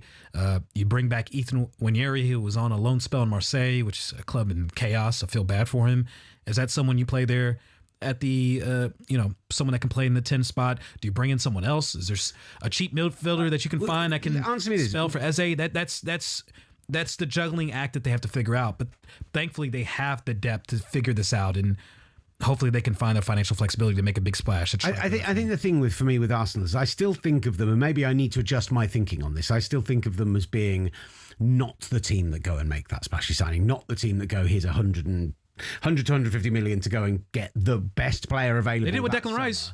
They did do it with Declan Rice. That was the one example, and that's an excellent example. But even so, it was like, there's still part of me that's like, it felt like, we signed the London lad from the Premier League who already had those ties. Like it was like we did the big transfer, we did the big safe transfer. Yeah, like he's the guy next door. Yeah. It's as safe as that could have been, right? Yeah. How much would winning the Champions League, do you think, change Arsenal's approach to how they do transfers if they were on Saturday to get past PSG? I mean, you go from the hunter to the hunted. That would be the difference. Being the defending Premier League champions and defending champions of Europe, you're going to have a target on your back every single match. But does it also say to players, this is a place you want to be more so 100%. Than just... Beyond just the trophies and stuff, I mean, you see Mikel Arteta, you see the fans, you see the support. How could you not, if you were a player or even an agent, pick up the phone call and see what Arsenal is talking about this summer and try to find a way to be a part of this? Because, as I said before, this is a window that is open for Arsenal for the next 5 years. Why would you not want to be a part of this when you're seeing, the way the Invincibles are treated and all the legend of Arsenal? When you win trophies here, it reverberates and it lasts throughout your entire career where you are pretty much set for life. Why would you not want to be a part of that? Yeah, we're going to go from the Invincibles to the Insufferable if you win on Saturday. That's going to be Unforgettables, as Thierry Henry said. Yeah, there we go. As I just said, the Insufferable, and it started with the phrase the Unforgettables. I didn't say it. Henry did. Yeah, you I didn't say it. You repeated it, and that's enough. I repeat a lot of things Thierry Henry says. We are going to discuss that more as this week goes on. Don't you worry. We've managed to keep it quiet up until this point, but we are approaching a Champions League final on Saturday, so we will be breaking that down as the week continues. We're going to be going all America for the rest of this hour, though, as Tim Bogut joins us and the former US MNT midfielder Carl Martino coming up here on talkSPORT's S Word. From the touchline to the terraces, talkSPORT presents the S Word.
kickoff to the full-time whistle.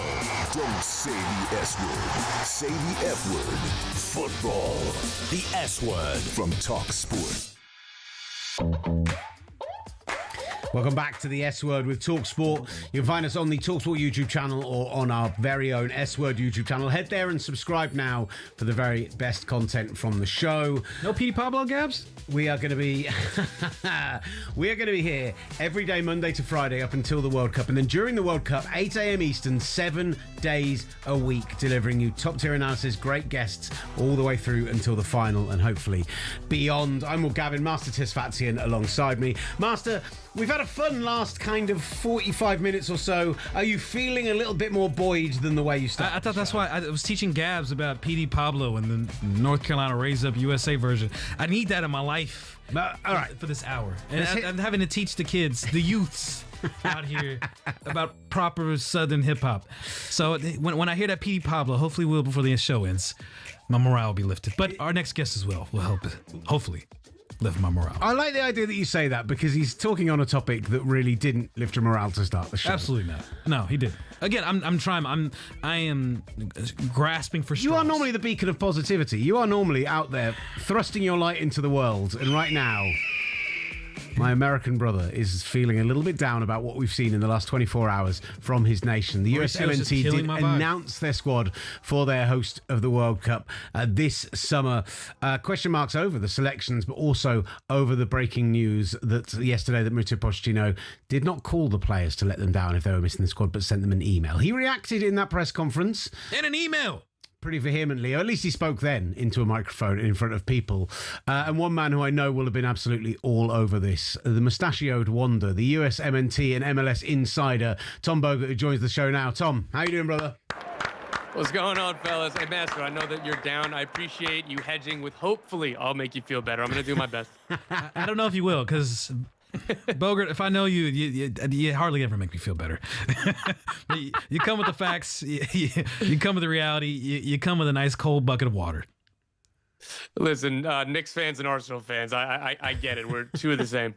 Two peas in a pod. Congratulations, buddy. We'll get to that later.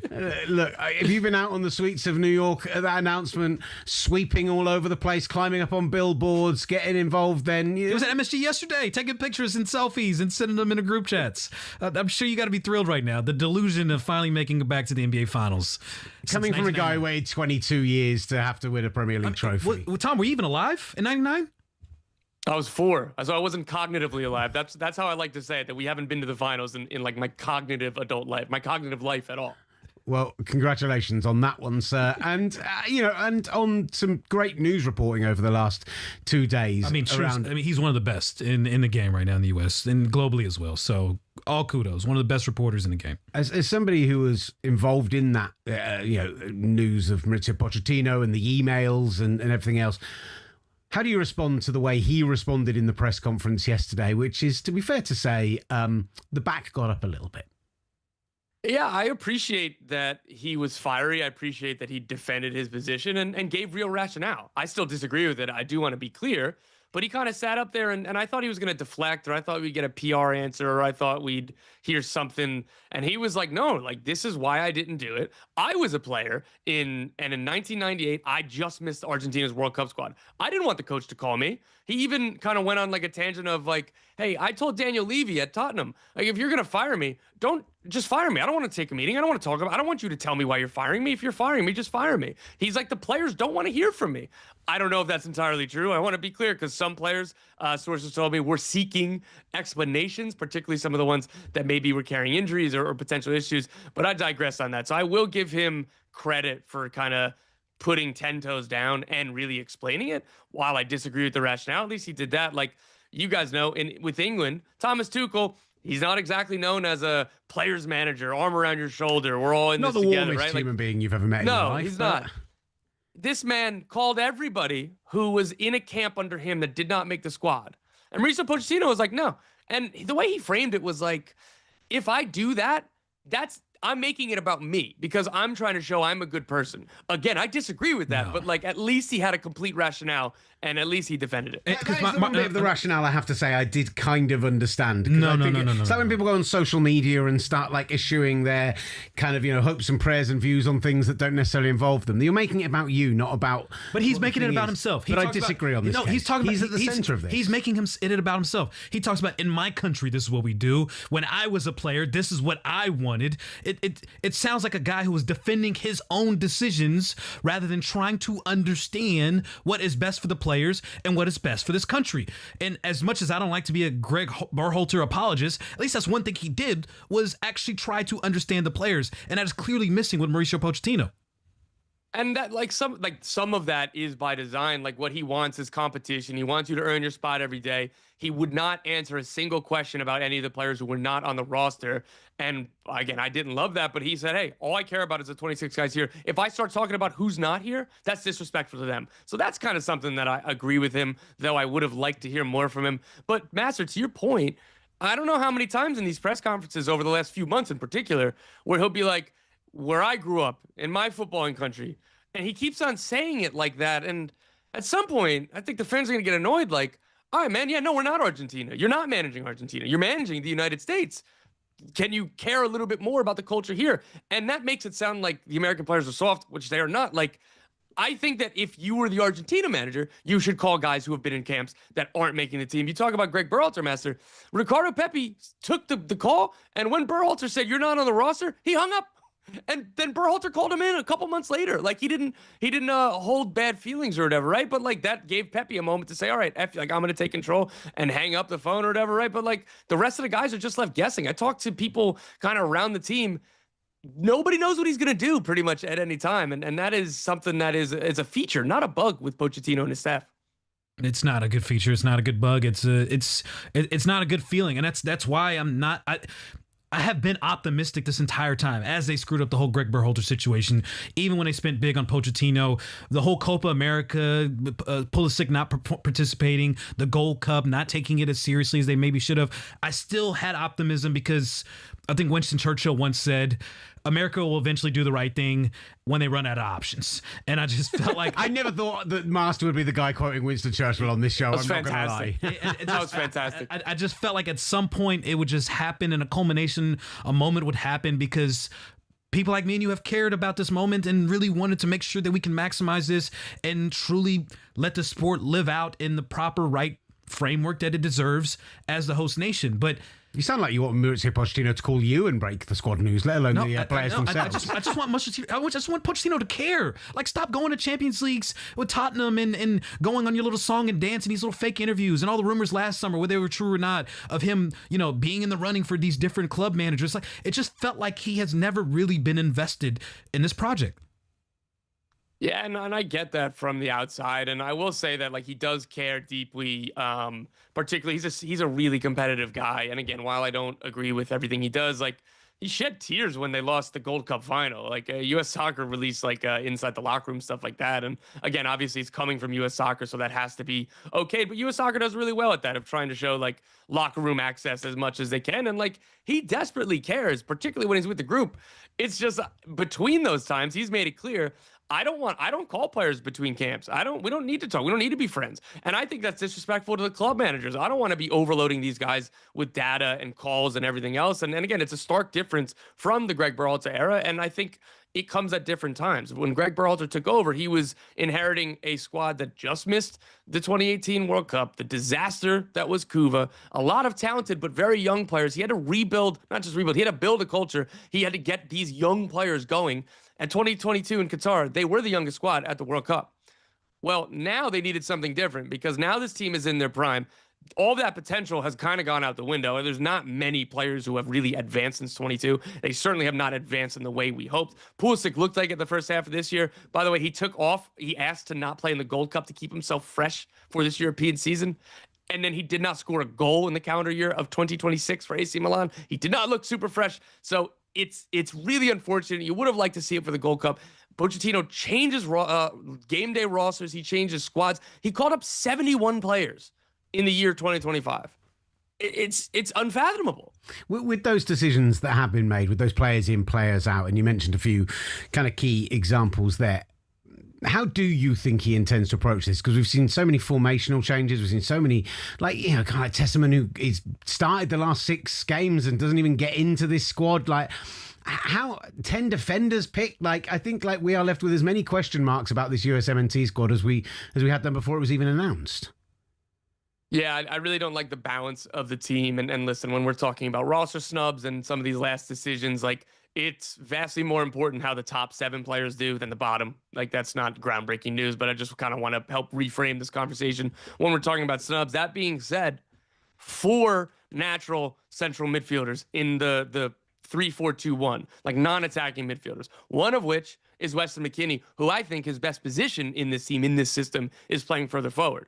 Tyler Adams is awesome. Tyler Adams played every minute at the 2022 World Cup. He has not been the beacon of availability throughout his career. So there's a fair scenario where he picks up an injury, and then one of the backups who, a lot of people would be surprised to see playing if it's Christian Roldan or Sebastian Berhalter before this roster came out, because people thought that they were behind Tanner Tessman and Aidan Morris on the depth chart.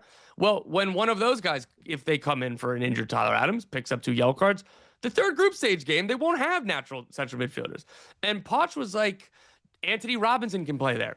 I don't think he can. Gio Reyna can play there. That was I don't think he can. That one out. Gio Reyna at Gladbach has been atrocious. It's not worked at all. 500 minutes this season. And for his inclusion on the roster is for special moments he can do with the ball at his foot. He hasn't done a ton of that over the years, but I get it. That's why I get why he's on this team. He ain't on the team to be a reserve defensive midfielder. I'll tell you that much. There are 7 players who can play center back in a back 3, 6 of which can only play center back in a back 3. That is too many center backs. My concern with this, and I'm hearing all the English people, they always complain about everything, but Tuchel's thinking about You're one of us now. The pessimism's creeping. Tom, he's been here so long. It's wonderful. You can just feel the Britishness seeping into his pores every day. 95-degree weather. It's not. I'm not happy about this. 95 degree here is very different to 95 degrees in LA. I'll have you know. I'll give you credit for that, but not compared to Texas. Anyways, I was going to say Texas. Yes. Boger, look at you shout out Texas. I love it. So Tuchel was obviously very pragmatic with this 26-man roster, thinking of every single scenario, even scenarios that may not pop up, but you just want to make sure that you have answers to every question on the tests, per se. And I'm looking at this U.S. squad, and it feels very clear they're going to try and attack from the wings, but what happens when you come across a nation that can stop that? Is this a team that is capable of playing up the middle? Is there versatility from an attacking style that you see based off of this imbalance that they can find answers to these different problems that come up in a World Cup? Over the last 18 months, they were searching for what is the first thing that works, let alone a second system that works. They did land on this 3-4-2-1 that I think gets the best out of a lot of these players. Chris Richards is awesome. He should be available for the World Cup. We'll see if he's playing today for Crystal Palace in the Conference League final. But as long as he's in the middle, that's going to be very helpful. And that helps stabilize the defense. And it allows Serginho Dest to do what he does best. That's attack. Like him getting to play wing back instead of fullback, I think is very important. Same thing on the other side. Anthony Robinson, they are 2 different players, but he can really be a factor in end line to end line running. Max Arfsten, if he's the backup left back, if he's on the team, he can't play left back in a back 4. He can play really well at wing back in a back 3. So I think this gets a lot of the best players in the best positions. We'll see if Pulisic and Balogun in particular are able to carry the attack. We'll see if Weston McKennie is playing deeper next to Tyler Adams or further forward, like I hope that he is. But there's optionality and versatility. But again, this team is a little bit thin when it comes to high-level quality players. And when you look at it at a World Cup, we're talking about England. We all know that USA is not on the same page as England. But that second tier of teams, you look at Colombia, you look at Croatia, you look at, it depends on if you think Belgium is in the top 8 or the next 8, but all that, all these teams have more special players, and Pulisic can be and Balogun can be. Will they show that at this World Cup? And that's what it comes down to for all the talking we're going to do. I'll say it so Master doesn't have to. When was the last time we beat you? Yeah, you say we're not on the same page. I knew it was coming. I read him like a book. I remind him every single time. Every single one of them that tried to talk about how I'm just a yank on here. I'm like, when it's how many titles has England won? America! to the there we go. US. Yeah. Speaking of America, yesterday was about as America as it could have been. The rooftop, the player introductions, Gunner. all of it. Gunner Yeah, being was there. Tom was there. Yeah, Tom being there, obviously. Yeah, the rah-rah, the pomp and circumstance. It's all the things that actually we do love about America, even though we like to pretend we're snobs about it. Because you guys are so insecure and can't do it yourselves. Either way, my question is, did it inject a little more excitement, do you think, for the American public, who right now, we've mentioned already, the NBA Finals going on, MLB getting underway, like, it's not the number one sports story, but are they at least, you feel, starting to get a bit of World Cup fever 15 days out? Yeah, for sure. And it did feel like a big deal when you were there. Attendance wasn't perfect, but again, it was 3 p.m. on a Tuesday. And it's not like I'm not blaming the fans for that.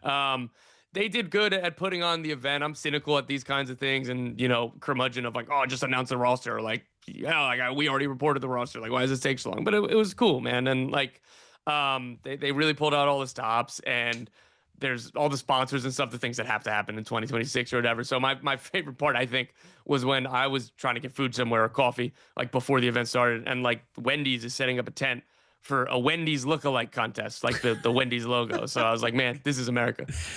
Yes, it is. And nothing screams more of America than what we're seeing in New York right now with the Knicks making it to the NBA Finals. Tom, you've waited your whole life for this.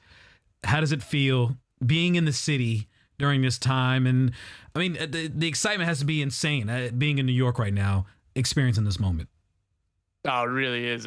So my wife is not a sports person. She puts up with me and lets me get up and down with all my teams and everything. Preaching to the converted on this one, Tom. Don't you worry. But I know you're paying, brother.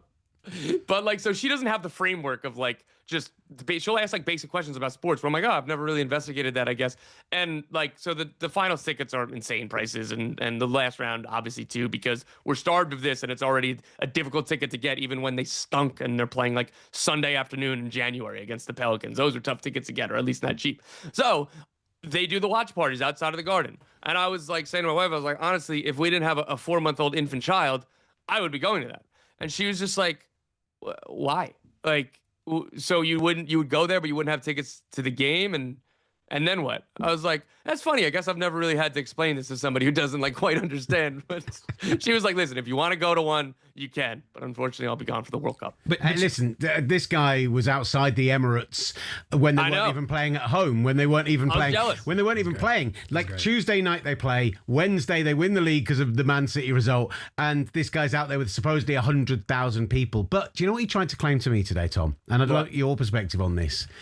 He thinks Arsenal's parade on Sunday is going to be a bigger deal than if the Knicks somehow win this conference finals. Ooh. I think the streets of New York will be something else. I think that's a different level. As much as it's going to be special with Arsenal, I don't know. Which parade would be bigger? The Knicks winning the finals or whatever Arsenal does on Sunday, winning the Premier League and potentially the Champions League? Listen, I will be polite because I've given Master enough stick about Arsenal. Don't be polite. Fandom Don't be polite. Give me the listen. Yeah. What I want to say is both barrels, please. The fact that you even need to ponder this question, though it is wrong, it is the Knicks. But the fact that like you could rationally argue that Arsenal would be at least somewhere in the stratosphere of the same level of crazy, I will give you credit to that because Knicks fans are nuts. We won one game against the Atlanta Hawks in 2021. We still chant about that. Like, that was round one. We won one game. And, like, the finals it's going to be something else. If we had swept in the finals, there might be a parade. I don't know. I mean, y'all did have signs dedicated to each player last year making it to the Eastern Conference Finals, which I thought was the most ridiculous thing, as much as you want to make fun of Arsenal fans. Like, walking around Jalen Brunson way as you guys lose to the Indiana Best Pacers. player in the NBA, baby. That was absolutely ridiculous. Top of the mountain. Exactly. I got a Jalen Brunson card behind me too, so that's a good bookend here. And look, we can joke about where it is versus Arsenal and where it is versus everything else, but I have to say, like, we were joking about this before the series. This felt like this year's Super Bowl, where the NFC title game felt like the Super Bowl. It felt a little bit like the Europa League semi-finals, where the two English clubs playing, maybe that felt like the actual final. I was feeling a little bit like that about the Spurs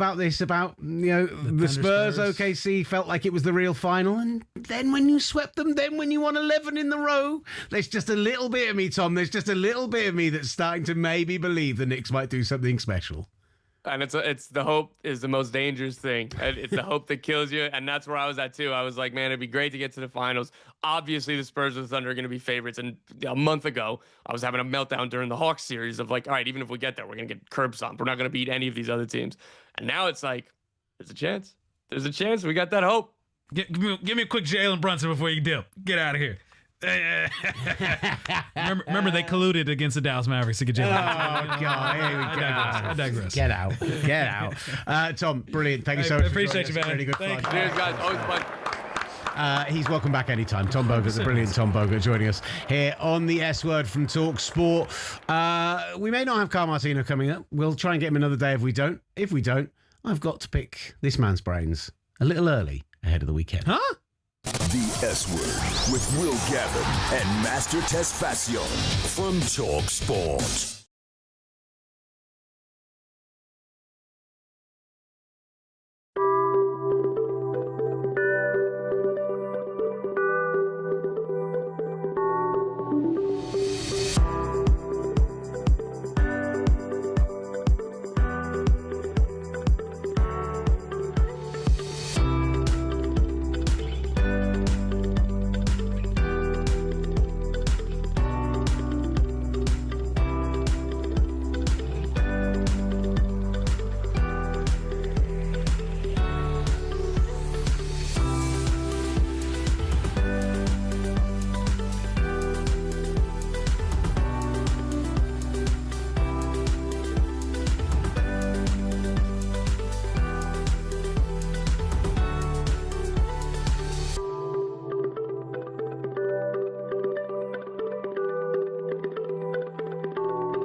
presents The S Word. Get your full-on football fix from across the football galaxy. The S Word from talkSPORT. You're back with the S Word on talkSPORT. Will Gavin, Master Tesfacion alongside me. Tom Bogert was brilliant. He was fantastic. I'm really happy for him. He's really become one of the best soccer journalists. I'll go ahead and beat myself. Easily the best American I've spoken to about football before. He's tremendous, and he cares about it on every level: grassroots level, MLS, USL, globally. Like he is as well tapped in and as well informed as you're going to find. He is the best of us, even if that mustache says otherwise. Absolutely zero bite from Master on me, trying to throw shade at him as well. Everyone on the other side of the glass got it and looks at me, and I just Nothing from you. Nothing. Just phase out everything I say at this point, right? Just don't even worry Did you about say it. to me? I said he's the best American I've ever spoken to about football. And they all looked in and went, ooh, and... Hey, man, I'm cool with passing the rock. It's all good. I don't mean it, brother. No worries. You know I don't mean it. Yeah. Listen, we were going to be talking some more USMNT, but I think we've covered that pretty well in the I show. ignore the hate. Carl Where's my Martino shades? can join us another time as well. So let's talk. We've not really talked about tonight's final in too much depth. And yet I really want to talk about Saturday. And I really want to get your Saturday? early in the week feeling about the Champions League final. This is an interesting one because I've been having a lot of conversations the last couple of days now that the celebratory phase of winning the Premier League has subsided. The medals have been put away. The trophy is somewhere in a case, and the players are back to training, and all eyes are on Budapest at this point. And I was trying to figure out who had more pressure on them, PSG or Arsenal at this point. And I think it's very clear who has the most pressure on this. I think Arsenal goes into this match having more pressure than PSG. Wow. I genuinely thought you were going to go the other way around. No. I thought that the fact that from PSG's perspective, obviously you won last year, and that was getting you the monkeys off your back. You've got that. You are, in the clear. You've won the biggest trophy now. You've cleared it. But they are still seen as the heavy favourites by the wider football community. They are still seen as the more dominant squad, and that always brings the extra pressure with it. I don't like the idea that Arsenal are under less pressure just because they're like, well, we've just got here anyway. But I'm surprised you say more pressure. I think they have more pressure. They've never won this tournament. It's a win to get here kind of thing. That mentality isn't going to get you anything. I don't think it is. And I don't think that level of satisfaction should exist with this club. Yes, they got the Premier League trophy. They got the monkey off their back. The bottles have been put in the recycling bin, for better or for worse. But that is a completely different competition than the Champions League. And there's a reason why every single ground they go to, there are some that still sing Champions of Europe. You'll never sing that. They haven't been into a final in 20 years. They have a chance to do something that no other team in club history has been able to pull off. And this is a team, mind you, that not only had the best defense in England, had the best defense in Europe, went unbeaten throughout the entire competition, was the best team in the group stage. Yes, they had a favorable draw, but found their way to the final. And you don't want to end the season in a bittersweet moment. You have Bukayo Saka that came out after they beat Atletico Madrid, and what did he say? In a very indiscreet way, we all knew who they wanted to face. They wanted to face PSG. This was the same team that knocked them out last year in a two-leg fixture that you can make the argument that Arsenal did outplay them. But however it played out, you're a big XG guy. Arsenal had better XG. PSG played I don't understand where this come from. I've never better really liked XG. 180 minutes of football. I think Arsenal still has that on their mind. They have revenge on their mind. You got Mikel Arteta coming out with this leaked video that came out. Should we hear from Mikel Arteta? Should Yes, we hear what he show has the to video? say about... Because you want to talk about whether there's pressure on the team or not. Mikel Arteta's not holding back with his thoughts about it. On Saturday, we're going to be the champions of Europe.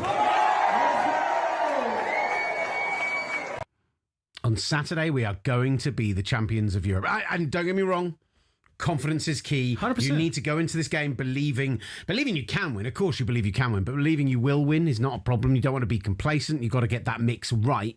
But it's big to say we are going to win this game of football when you are coming up against an absolute behemoth in Paris Saint-Germain. Arsenal's talking big. Bukayo Saka wanted PSG. Mikel Arteta's in private meetings saying, in private events saying, on Saturday we're going to be champions of Europe. They are talking big. Now you have to back it. Yes, you won the Premier League title. Yes, you got that monkey off your back. There still is another monkey on your back of winning the Champions League trophy. And the last thing I feel like you will want to do as a player, the Champions League final is on a Saturday. The parade is on a Sunday. You do not want to be sheltered around North London all afternoon thinking in the back of your mind, what if? What if this was a celebration for the double? What if we would have done this in the 78th minute and taken advantage of some missed opportunities against PSG in the Budapest? You want to maximize this moment, this window, while you have it. And that's why I feel like there's more pressure on Arsenal than there is on PSG here. They have to back the talk. This they all have to get sounds like self-imposed pressure, though, and that's my potential concern. Is that like when we see teams go into these games tight, when we see teams go into these games where they haven't been a mainstay, where they haven't been a team that regularly gets here. To draw the comparisons, obviously, from me personally, having covered the last 11 Super Bowls, having been there in person, having been around teams, you can always feel on it the Monday or Tuesday of that week about what the vibe is of a team that's there. And when the Seahawks won their first one and when they won this one, despite it being their first return in 11 years, they never felt tight, even though they were going into their first ever Super Bowl and their first one in a very long time. Where sometimes you get those debut teams, and from Monday they're like, "We're business, we're doing this is a business trip," and they're so tight and they get so inside themselves that they don't allow themselves. I know Arsenal are a team who are out there looking to play free flowing football. They're going to have to, with the way that PSG is set up, with the way that you are set up, with the fact that we still don't know whether Jurgen Timber's going to be fit, them probably the most key position defensively for you this weekend. Huge question. With all of that still there, you're going to have to go out there and play a sensational defensive counter-attacking pressing. Like, it's going to have to be near perfect for it to work. But I think if you go in there with that thought in the head, that's when mistakes are made. That's when mental errors happen. I mean, but also mistakes can be made when you're too loose and you're too confident and you're too cocky and you know, you're still basking in the glory of winning a Premier League title and you're not locked in on a club that, truth be told, this is what they're fighting for. For PSG, they're going to be absolutely locked in. And I need to see a side over the next couple of days from Arsenal that is fully focused, fully committed, fully locked in to win a Champions League trophy and not satisfied with the fact of feeling like, hey, this is a cherry on top. No, this is a Champions League final. This is the second time in club history that you've made it. Do you think there are some people who are treating this as a cherry on top? There are some people who are 100%. going, at least we've won the Premier League. Absolutely. Now. I think a lot That's of fans the are most feeling that important way. thing. 22 years, everything else. This is the big one. Like, I asked They're you both this big. question. They're both. I asked you this question, though, 10 days ago. They're and I both said to you, if you had to pick one, and you said the Champions League, and I absolutely fully agreed with you. I thought at that point, we kind of knew you were going to win the Premier League. It was going to take something special for you to not win it. But you know, it still to me back then felt like this is the real big one for Arsenal. This is the statement. This is the put yourself at that top echelon table. Make yourself a team who I don't think about being someone who doesn't make the big signings, who only goes from inside the Premier League, who doesn't go and get the best players in the world to come to them. Put yourself at the very top table who are going to be competing in Europe for years to come. And you're at a moment right now. And look, when you were here with Max when I was off and you were talking about just get ready, Arsenal, next 5 years, this is only going to get better. Our attack is going to be more healthy. We're going to invest. Like, there was a little bit of me that hit a little bit of the, here we go, we're getting the rah-rah, we're getting the big talk. But then I've sat with this over the last week or so, and as we've started to do our deep dives on teams at the back of the Premier League season, you look at Liverpool replacing its aging stars and in an influx. You look at City in a post-Pep world. You look at potential 115 charges. You look at Michael Carrick and the fact that, yes, sensational over the last 5 or 6 months, but playing less football than anyone else, suddenly having to compete on more fronts with a thin squad that desperately needs some restocking years to come. Like, in theory, this is Arsenal's moment to not just grab the Champions League, but grab English football by the scruff of the neck and go and dominate it for the next 5 years. There is that moment in front of you here, but I think it starts on Saturday, and how they react to that pressure is going to be absolutely huge. I think so too. And I think that's why you do not want this opportunity to pass by. You do not want to, be pretentious about a Champions League final. Like, this is a very sacred moment. This is a very sacred 90 minutes. This is a very sacred opportunity that you don't want to just throw away as a bonus or an added, an extra credit opportunity. No. Equally, if you lose, would you mind when people off the back of it go, well, we won the Premier League, that's great, we've taken a step forward, or will you feel devastated? I've been wrestling with this one. I don't know. I think that's what scares me more. If I'll be at the parade. It's the unknown. I'll be at the parade, and Am I still not invited to the cookout? No, absolutely not. Absolutely not. Dude, I hope I never see you anywhere near that. If I do, I don't know what I would do. But you lose on Saturday, I'm turning up in a PSG shirt. You will get jumped, and I will not save you. You better hope London Metropolitan Police can help you out. But I've been wrestling with this for the last couple of days. Is how will I react if Arsenal, for whatever reason, don't pull it off in Budapest? And I don't know how I will feel at that parade. I think in my mind I will be thinking, what if this was the double parade. And I can't help but think, I'm sure the players will be thinking the same thing. Revenge is on their mind. They want to go out there and show PSG they were the better team last year, and they have a great opportunity to do so right now. Go take advantage of it. Don't make any excuses. This isn't a cherry on top. This is another final. Treat it as such. Regardless of whatever trophies you've won this year, this is what matters right now. Go out there and grab it Saturday. Don't worry, we'll be talking a lot more about this in the build-up to Saturday as we get into it tactically, as we speak to people on both sides of the divide. But I just wanted to get your kind of a pulse, a temperature of where you are right now, and you're feeling good. That's what I'm hearing. We are moving towards, there's a huge European final tonight, and we'll have coverage of that across the talkSPORT network, and we will talk about it tomorrow on the S Word from 8 a.m. Eastern. Keep a check out on all of our social media for clips from today's show. Like, subscribe, get involved, listen to the podcast, do all the good stuff. We'll be back with you 8 a.m. tomorrow. Peace. Bringing all the biggest football debates Stateside. The S Word From talkSPORT.